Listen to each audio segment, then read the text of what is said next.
Jamaicans support the police in the fight against crime.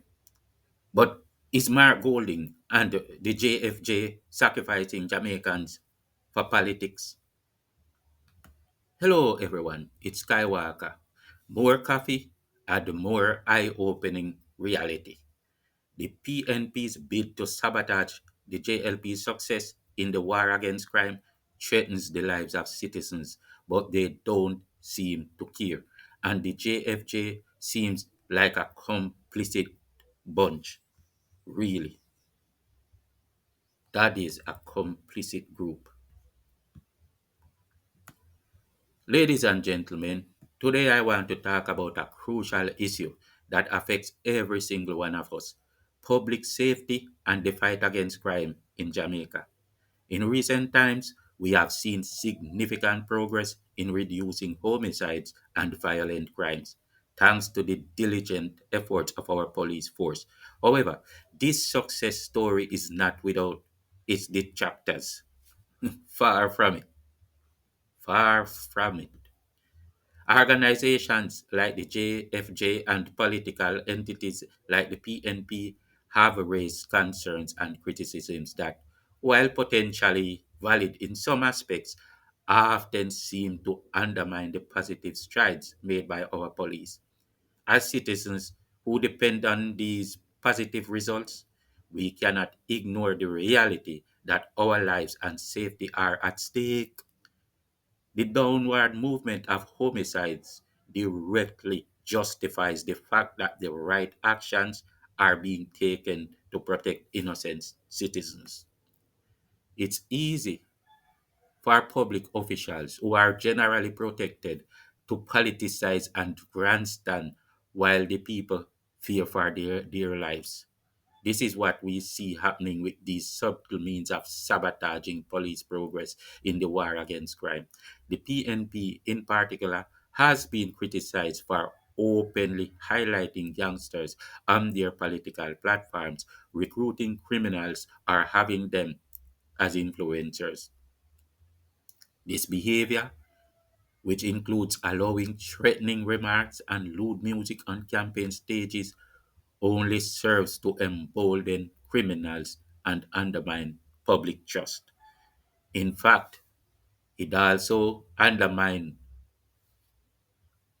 public trust in the JFJ and Mark Golding because it's very difficult for one person to believe or for anyone to believe in a perpetual string of coincidences, and all these coincidences are going in one direction.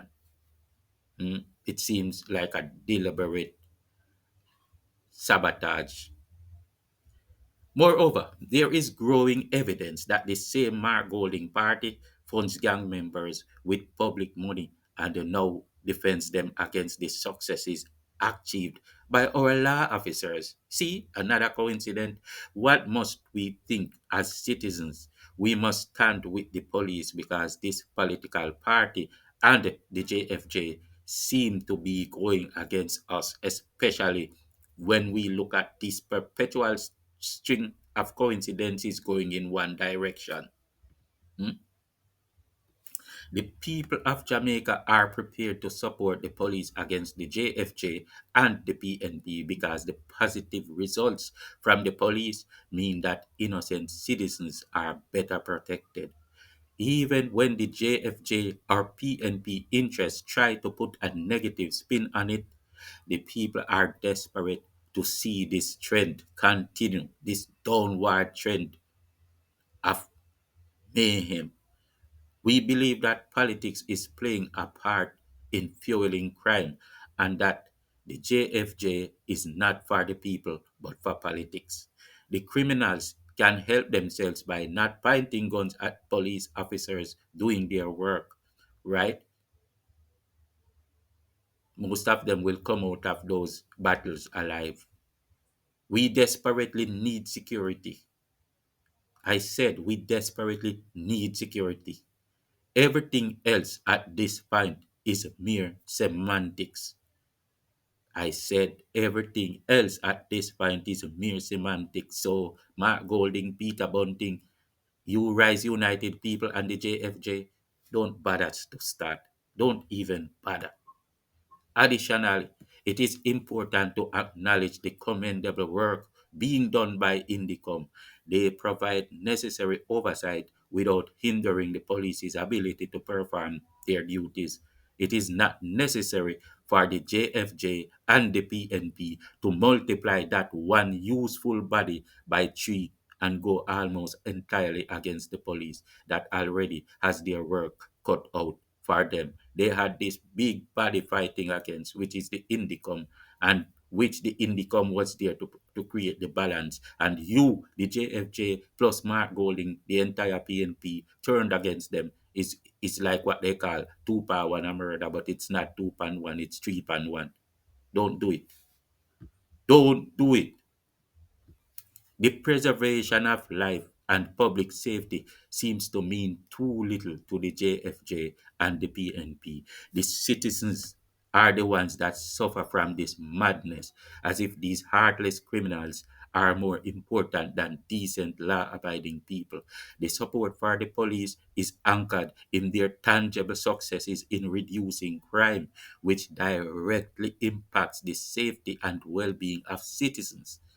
It's understandable that in the face of what appears to be political grandstanding and sabotage, the public would rally behind the police who are seen as protectors. Besides, the people have no choice. As citizens, our primary concern is the preservation of life and safety. Everything else becomes secondary when faced with existential threats.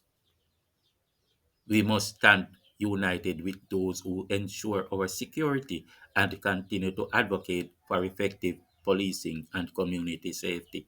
In conclusion, I want to extend my heartfelt gratitude and salutations to the brave men and women in uniform who make incredible sacrifices to protect the people of Jamaica. Your dedication, courage, and commitment to duty do not go unnoticed. I know that the PNP and the JFJ notices it too, but it seems like it goes against their grain. The people stand with you and we are grateful for your unwavering service. We are seeing great results and we do not wish to compromise this for any political broadside that will benefit Mark Golding, the PNP, or anyone who stands to benefit from our people living under threat at this time. Think on these things, my people. Remember to like, share, and subscribe. Peace out.